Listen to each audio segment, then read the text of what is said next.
طيب يا جدعان، اقسم بالله اقسم بالله يعني مبدئيا كده انا جالي واحد عايز ب 10 جنيه لب. تمام، قال لي انا هدفع فودافون كاش عشان مش معايا فلوس. حلو الكلام. فانا قلت له انا معيش فودافون كاش، عشان عارف حوار النصب والكلام ده كله. كان معايا طرحه بتاعت اللب عايزه تروح تتعمل جوه على طول، يعني كنت لسه مطلعها من المكنه وعايزه تروح تتلين. تمام. ده جالي في قلب الشغل، اديته 5 و5. راح قال لي الرقم، قلت له 010 كذا كذا كذا كذا كذا.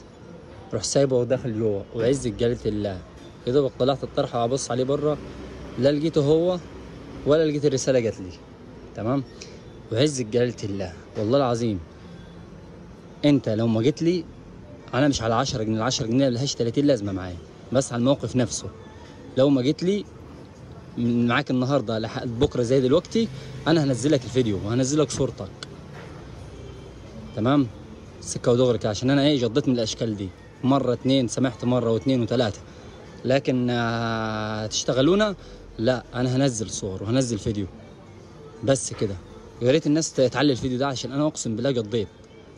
هي مش فرق، مش مساله 10 جنيه، مساله التقدير، وان انا مش عيل صغير واقف عشان تعمل معايا كده. انا اديتك الامان، واللي يتقي ربنا احسن. فانت انت مش بتتقي ربنا، فانا مش هتقي ربنا فيك. زي ما جاي لي بالسوء، انا هجي لك بالسوء، هنزلك الفيديو بكره اخرك معايا بس. وبعد كده اي حاجه هتحصل برضه وكذلك هنزل الفيديو، ماليش دعوه بقى يتفضح ما يتفضحش. هو الانسان بيجني اعماله، فاجني اعمالك بس كده، والبادئ اظلم.